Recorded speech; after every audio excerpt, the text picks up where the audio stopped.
주님을 찬양해. 모든 사람 와서 주를 찬양해. 주님을 찬양해. 할렐루야. 주를 찬양하라. 익히 우리가 잘 아는 본문의 말씀입니다. 오늘 말씀 제목은 명령과 약속 그리고 회복이라는 제목으로 함께 은혜를 나누겠습니다. 오늘 말씀의 배경은 시드기야 왕에게 하나님의 말씀을 부인하면 심판이 있을 것이라고 강하게 외쳤던 에레미야 선지자가 왕궁 안에 있는 감옥에 갇히면서 시작되는 이야기입니다. 오늘 본문 말씀의 1절을 우리가 먼저 보게 되니까 에레미야가 아직 시위대 뜰에 갇혀 있을 때에 이렇게 시작됩니다. 여기 말하고 있는 시위대 뜰이라는 것은 왕궁 안의 뜰을 얘기합니다. 거기 갇혀 있었다. 보통 죄수들은 감옥이 별도로 준비되어 있는데 가둬요. 근데 에레미야는 왕궁 안의 뜰에 가둬놓은 거예요. 그리고 꼼짝 못하게 감시를 하는 거예요. 근데 그때 여호와의 말씀이 그에게 두 번째로 임하니라 이렇게 말합니다. 여기서 두 번째로 임했다는 말을 유념하셔야 되겠습니다. 오늘 말씀은 에레미야 33장입니다만은 32장 1절에 보면 첫 번째로 임하였던 하나님의 말씀이 기록되어 있습니다. 첫 번째로 하나님의 말씀이 임하셨을 때 하나님께서는 어떠한 일을 약속하셨는가? 네가 담대히 하나님의 말씀을 증거하라. 한 나라를 통치하는 왕일지라도 하나님의 말씀을 거역하고 곁길로 가거든 단호하게 말씀을 외치라는 명령을 하셨거든요. 그리고 그 말씀대로 순종하다가 그만 어떻게 됐습니까? 감옥에 잡혀 들어갔습니다. 왕궁 안에 감옥의 뜰에 갇혀서 많은 군인들이 그를 감시하고 있는 그때 하나님의 말씀이 두 번째로 임하신 거예요. 두 번째로 임한 내용은 뭐죠? 2절에 기록되어 있어요. 그리고 3절에 기록되어 있어요. 그 두 번째로 임한 내용을 묵상하기 전에 두 번째로 임했다고 하는 이 말씀은 하나님께서는 모든 것을 한 번으로 끝내는 분이 아니라는 것입니다. 어떤 일을 명령했는데 불순종했다. 너 안 되겠다. 그리고 그를 버리거나 그를 어려움으로 빠뜨리게 하지 않는다는 겁니다. 또 한 번의 기회를 주는 거예요. 내가 의를 행하다가 고초를 당할지라도 다시 한번 기회를 주셔서 그 고초를 이길 수 있는 통로를 열어주시고 또 내가 잘못해서 쓰러질지라도 책망하지 아니하시고 또 한 번 기회를 주셔서 일어날 수 있도록 통로를 열어주시는 하나님의 모습을 우리가 보게 되는 것입니다. 두 번째로 임했다고 하는 이 말씀 매우 중요합니다. 우리가 잘 아는 발명왕 에디슨은 전기를 발명했어요. 그리고 전기를 발명한 것뿐 아니라 불빛을 밝힐 수 있는 전구를 또 발명했습니다. 에디슨이 이것을 발명하느라고 얼마나 긴 시간을 소비하고 부인을 비롯한 가족 친지들이 손가락질하면서 멸시천대를 하는데도 불구하고 끝까지 이 전기를 발명함으로 세상이 문명국가로 바뀌게 되고 삶이 얼마나 편리해지는지 모른다는 확신이 있었기 때문에 끝까지 전기를 발명하는 거예요. 연구해 가죠.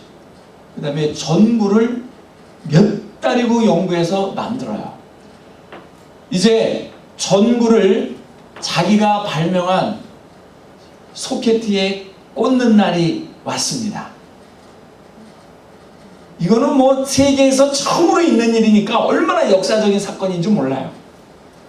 마치 경부 고속도로 개통할 때 대통령이 버튼을 딱 누르면서 오색빛 찬란한 연기가 뿜어 올라가면서 개통을 선언하고 고속버스를 처음으로 대통령이 시승을 하죠. 그리고 경부고속도로를 달릴 때 한 나라의 국군이 바뀌어. 얼마나 반대가 많았어요. 경부고속도로 만들 때.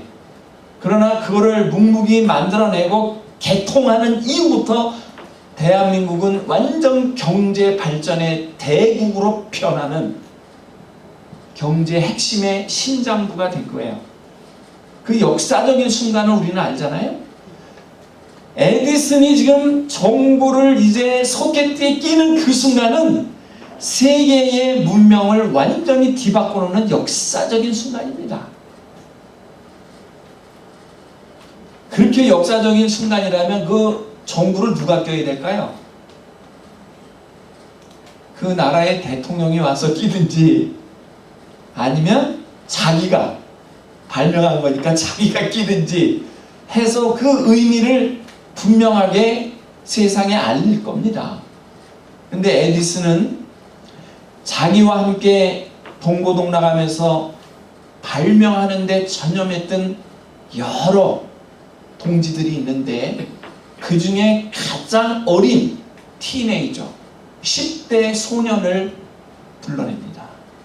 이름도 없이 빛도 없이 그냥 시키는 일을 아무 말 없이 감당했던 그 연구진 중에 가장 막내 심부름꾼, 이제 10대의 어린 소년을 이리 오라고 합니다.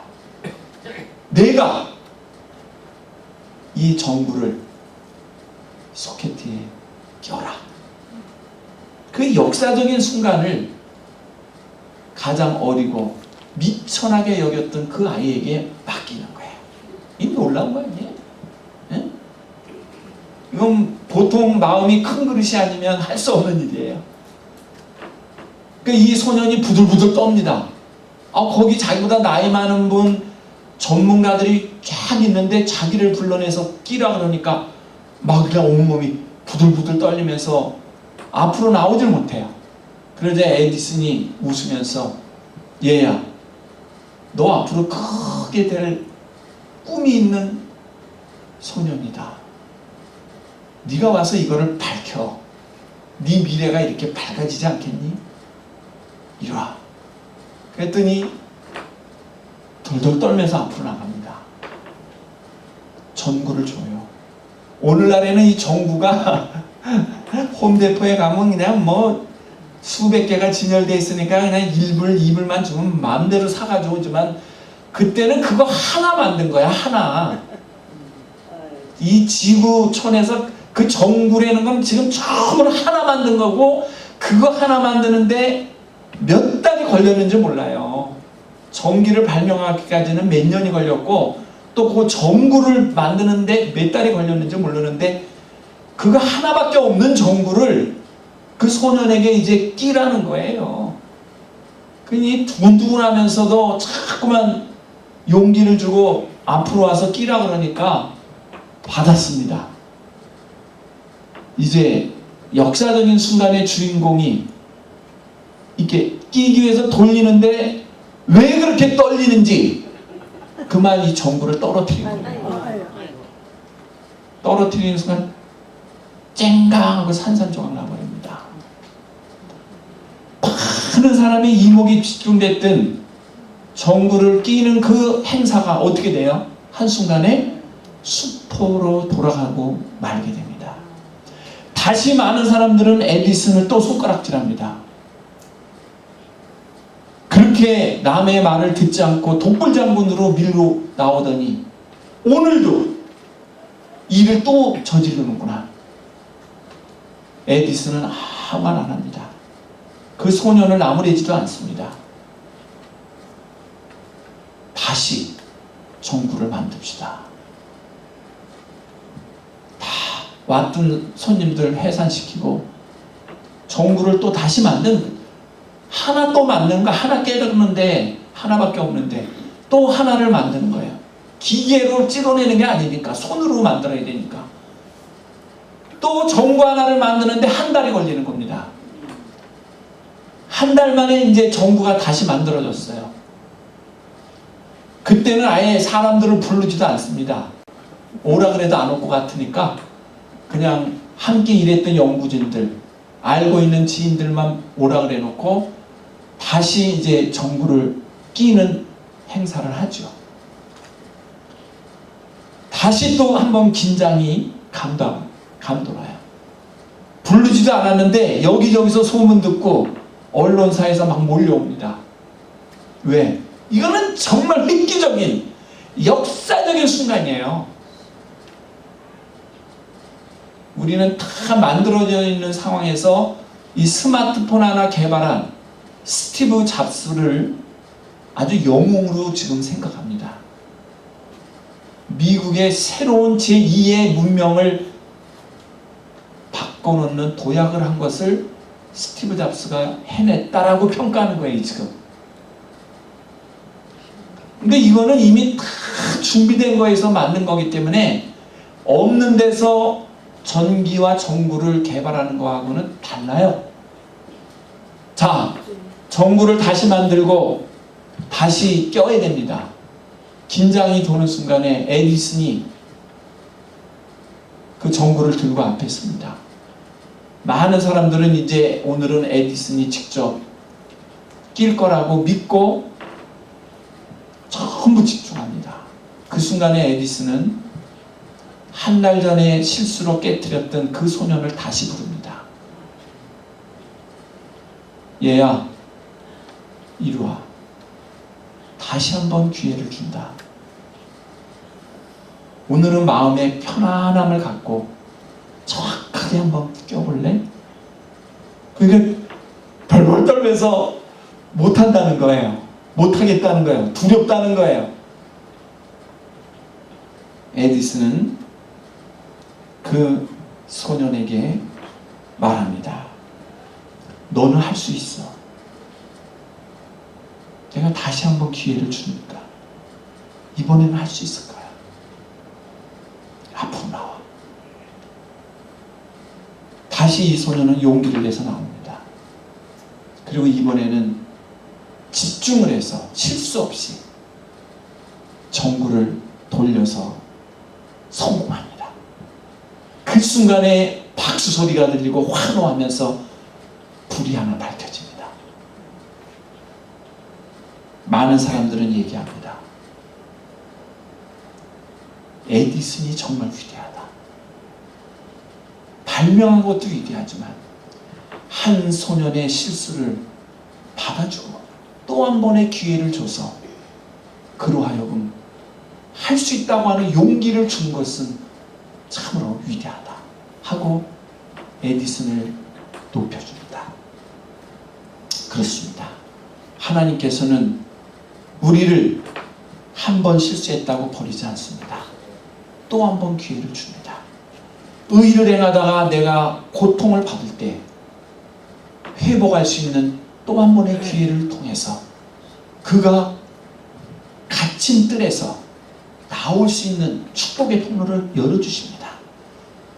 하나님께서는 지금 에레미야 그를 향하여 두 번째로 말씀을 하신다고 했습니다. 그 두 번째로 말씀하는 내용이 무엇입니까? 오늘 말씀 중에 2절을 보면 같이 읽어요. 2절 시작. 이를 행하시는 여호와 그것을 만들며 성취하시는 여호와 그의 이름을 여호와라는 이가 이와 같이 이르시로다. 이제 하나님께서 그 얘기를 하는 거예요. 두 번째로 임하는 이야기를 하는 거예요.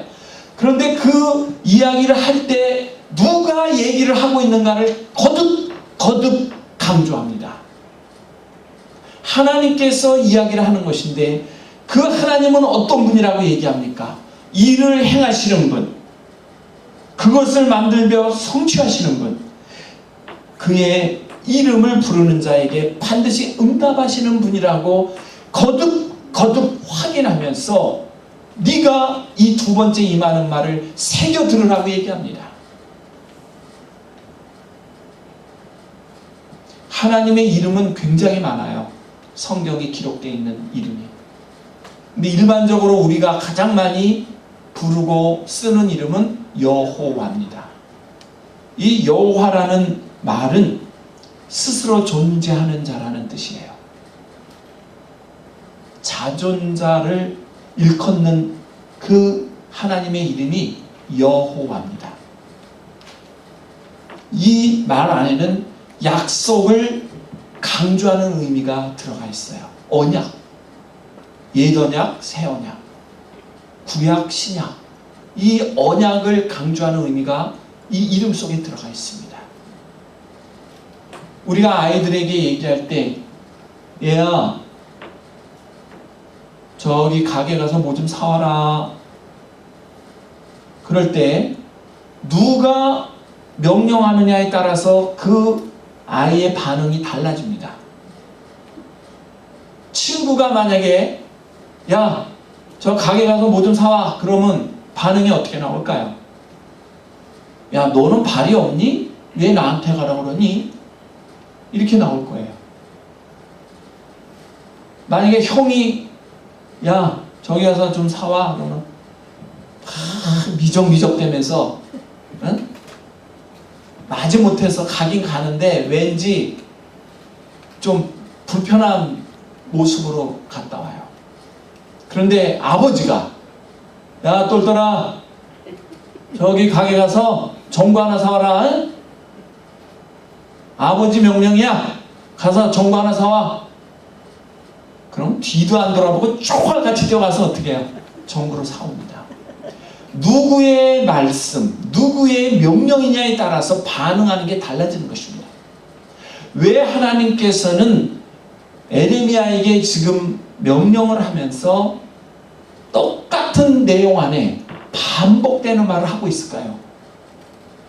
이거를 듣고 흘리지 말고 경홀히 여기지 말고 새겨 듣고 중요하게 듣고 반드시 그대로 하라고 명령하는 거예요.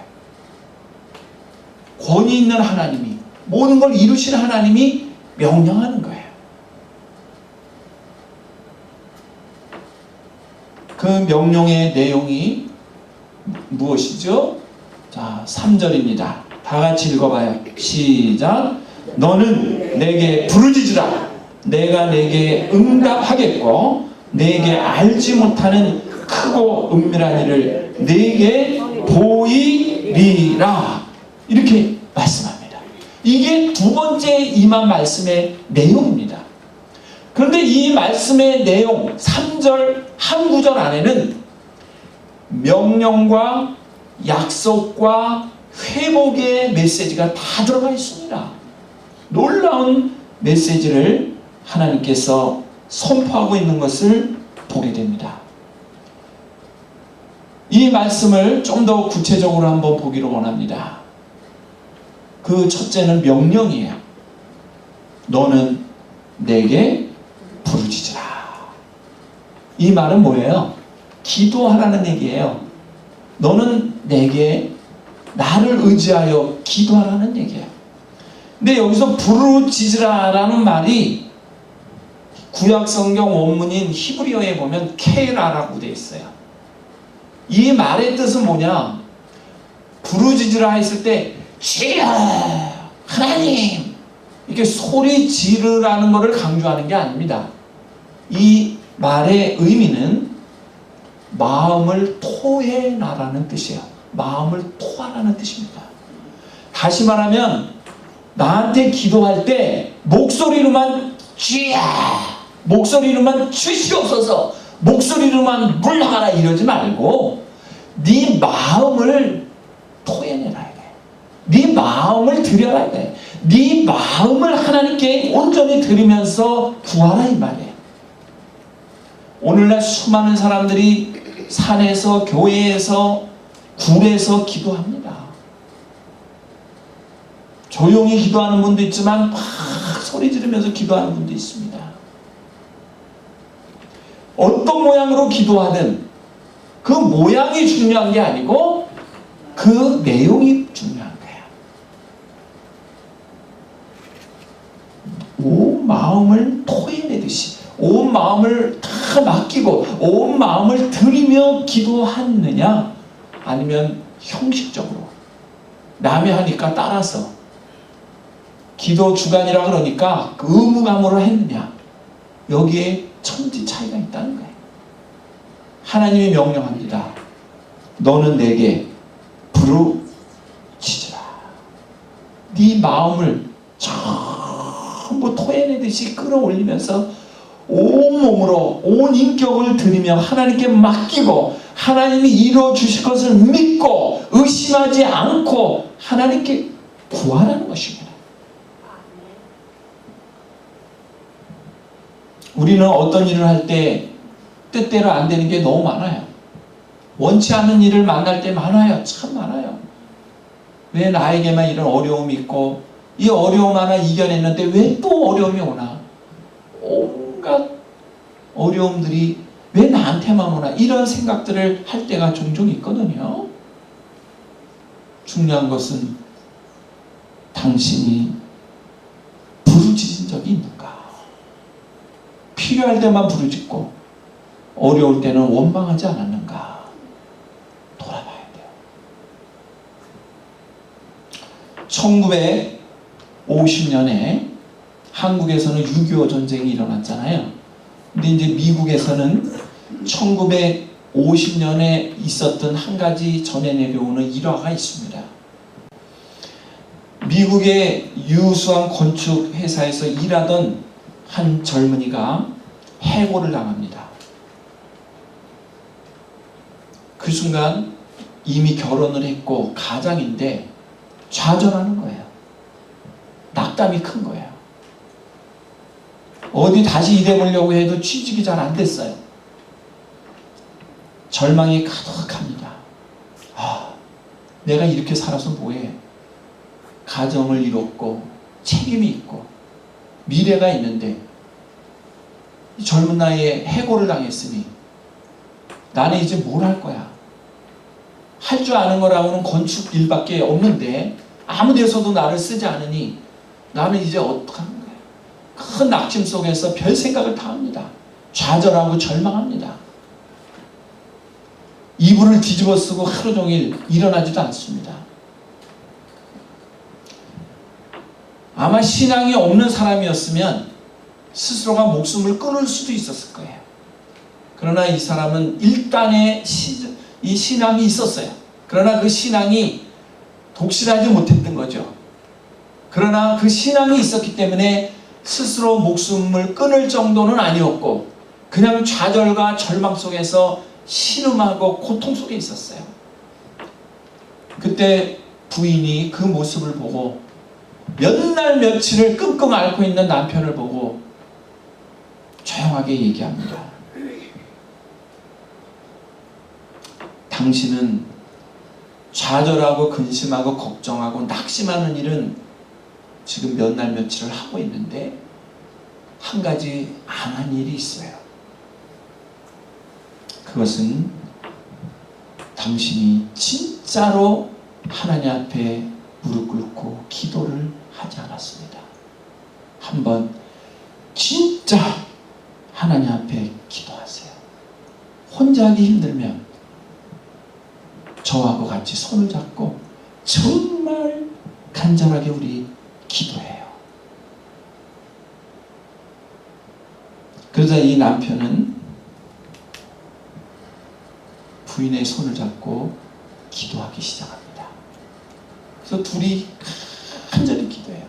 자기들이 신앙생활을 10년, 20년 해왔지만 이렇게 간절하게 기도해 본 적이 없어요. 절대절명의 나락에 떨어지기 직전에 있는 안타까운 그 순간 모든 걸 하나님께 맡기면서 올인, 모든 걸 다 하나님께 드리는 간절한 기도를 시작합니다.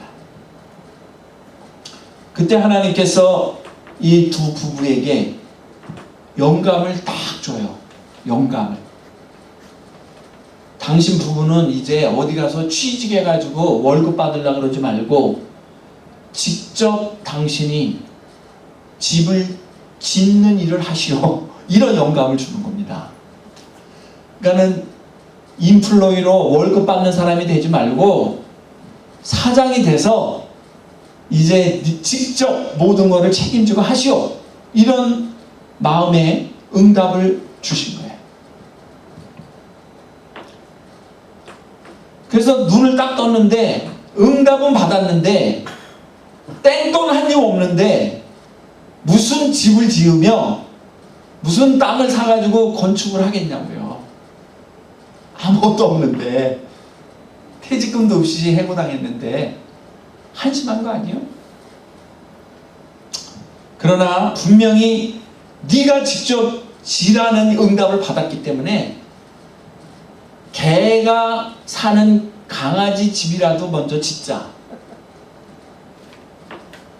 길거리에 산호기에 너부러져 있는 널빤데기들을 주워다가 망치질을 해가면서 땅이 없어도 되잖아. 강아지 집은 그냥 이렇게 옮겨가지고 놓으면 되니까 강아지 집부터 짓는 겁니다. 아주 예쁘고 획기적인 디자인으로 강아지 집을 만드는 거예요. 수제죠, 수제. 기계로 하는 게 아니에요. 손으로. 부부가 정성을 다해서 하나를 완성시켰어요. 그리고는 그 동네에 강아지가 있는 집을 가서 여기 강아지 집 혹시 필요하지 않습니까? 하면서 판촉하는 거예요. 판촉. 외판하는 거죠. 그러니 강아지를 키우는 집들은 많이 있는데 강아지들이 거처하는 집은 다들 우스꽝스럽게 해놓고 무슨 거적대기 하나 해놓고 완전히 바깥에다가 그냥 강아지는 거기서 마음대로 놀다가 자라고 해놓고 뭐 다 이런 식으로 돼 있단 말이에요. 근데 어느 집에 부유하게 사는 집에서 그 집 강아지 집을 들고 온 걸 보더니 눈이 번쩍 뜨이는 거야. 여태까지 그런 강아지 집을 본 적이 없는데 눈이 번쩍 뜨이는 거야. 그래서 어휴 세상에 아니 어디를 가도 이런 게 없는데 파는 데가 없는데 어떻게 이런 걸 어디서 가져왔어? 오라고. 이거 얼마면 되겠어? 그러니 자기들이 이제 고생하고 뛰어다니고 발품 팔고 이런 거 계산해가지고 사실 재료비는 들어간 게 없잖아요. 다 주워온 거니까. 그러나 자기들이 발품 팔고 시간 소모한 게 있으니까 이제 나름대로 하고 환산해가지고 20불만 주세요. 1950년도에 20불이면 큰 돈이죠. 그러나 뭐 그렇게 큰 건 아니지만 하여튼 큰 돈이죠. 20불만 주세요. 뭐 지금쯤으로 말하면 뭐 200~300불 가치는 되겠죠. 그 당시 20불이라면. 그랬더니 부자가 아니 이렇게 좋고 이쁜 거를 그거밖에 받아서 어떡합니까? 거기다가 배달료까지 포함해가지고 100불을 딱 주면서 다음에 하나 더 만들어 오시오. 이렇게 시작하는 거예요. 그러면서 소문이 납니다. 여기저기서 주문이 옵니다. 정신이 없어. 정신이. 막 주문은 오는데 내가 만드는 시간은 짧고 뭐 부부가 막 해봤자 뭐 하루에 하나 만들면 벌써 날라가. 주문이 줄을 서니까. 그러니까 이제 아예 어떻게 해요? 사람을 고용을 해야 돼. 그래가지고 요렇게 만들어. 그러면 하루에 이제 3개까지 만들어. 그럼 불티나게 나가니까 주문이 또 들어와. 안 되겠어. 또 종업원을 한 3명 더 써. 그러면 하루에 이제 10개 만들어? 또 다 나가. 이것도 안 되겠어. 이제는 종업원을 또 더 데려다 놓고 하루에 20개, 30개 만들기 시작해요. 그러다가 이제 돈을 많이 모으기 시작하면서 이제는 사람이 사는 집을 줘야 되겠다. 이렇게 업그레이드 하는 거예요. 업그레이드. 은행에 가가지고 이제 딜을 해서 론을 받으면서 조그만한 집을 하나씩 짓기 시작하는 겁니다. 그때 이 집도 예쁘고 예전에 나온 성냥갑 같은 집이 아니고 아주 멋있는 그림 같은 집들을 딱딱 만들어 내놓으니까 계속 어떻게 돼요? 구매자가 나오는 거죠. 그러면서 이제 집을 만들면 한 10배의 부가가치가 생기는 거예요. 내가 집 짓느라고 수고하고 이래서 들어간 돈이 10,000불이면 매매가는 100,000불에 파는 거예요. 그럼 얼마나 많이 남아? 그 종업원들 월급 주고도 남아. 그러면 은행에 또 돈을 집어넣어. 그리고 그걸로 크레딧을 또 얻어내. 그래서 또 론을 받아서 또 다른 집을 줘. 계속 이제 점점 뭐가 돼가요? 돈을 모으는 재산가가 되고 있는 거예요. 근데 어느 날 하나님이 얘기합니다.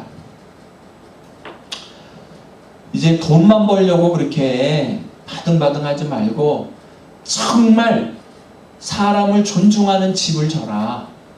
이런 응답을 받아요. 그 순간에 이 사람이 어떤 생각을 하게 되냐니까 그 당시에 미국에 호텔들이 많았는데 좋은 호텔은 너무 비싼 거예요. 그래서 아주 특정한 계층 아니면 그 호텔에는 들어갈 수가 없고, 그 다음에는 싼 여관 같은 이런 데 들어가면은 싸긴 한데 이거는 또 잘 수가 없어. 막 쥐새끼가 왔다 갔다 하고 그냥 뭐 어디 가도 거미줄이 걸려있고 도대체 이게 사람을 잘하는 건지 강아지를 데려다가 잘하는 건지 구분할 정도로 구분이 안 될 정도로 너무 호텔들이 또 낙후한 거예요. 중간 계열의 호텔이 없는 거예요. 아주 좋은 특급 호텔, 아주 못난 하급 모텔 같은 거밖에 없었어요. 그때 하나님께서 지혜를 주신 거예요. 이 사람에게. 가정과 같이 아늑하고 편안한 이러한 호텔을 줘라. 그 대신에 가격은 싸게 들어와서 자고 갈 수 있도록 아늑한 호텔을 한번 네가 짓기 시작해봐라. 그러니까 중간이죠. 비싸지도 않고 아주 허름하지도 않고 중간에 호텔을 한번 짓기 시작해봐라. 이런 아이디어를 주는 겁니다. 그러니까 집 한 채씩 짓은 게 이제는 빌딩으로 바뀌는 거예요. 빌딩. 2층, 3층짜리 빌딩으로 호텔로 바뀌면서 은행 돈을 빌려다가 짓기 시작하는데 정말 누가 봐도 아이고 우리 집하고 비슷하네. 야 이렇게 아늑하냐? 쾌적하냐? 이런 분위기를 가지면서 하루를 푹 쉬었는데도 비용은 부담이 안 되게끔 책정이 되는 이런 호텔을 짓기 시작하는데 이 호텔이 이제 멤피스에서 시작을 하는 거야. 멤피스에서 출발하는 거예요. 근데 너무 반응이 좋고 손님들이 너무 많이 몰려오니까 아 이거 여기 한 군데만 주면 안 되겠다. 또 다른 주에 하나 줘보고 이쪽에 또 줘보고 그러면서 다니면서 곳곳에 일정한 간격으로 이 호텔을 짓기 시작합니다. 이 호텔이 이름하여 홀리데이 인입니다. 우리 동네 곳곳에 홀리데이 인이라고 써있는 호텔을 보실 거예요. 바로 이 호텔은 캐몬슨 윌슨이라고 하는 분이 좌절과 낭망 속에 있을 때 하나님 앞에 간절히 기도하면서 응답받은 그 지혜를 갖고 시작한 것이 바로 홀리데이 인이라고 하는 어마어마한 미국 50개 주에 전부 다 곳곳에 세워져 있는 그 호텔을 시작하게 됐던 출발점이었어요.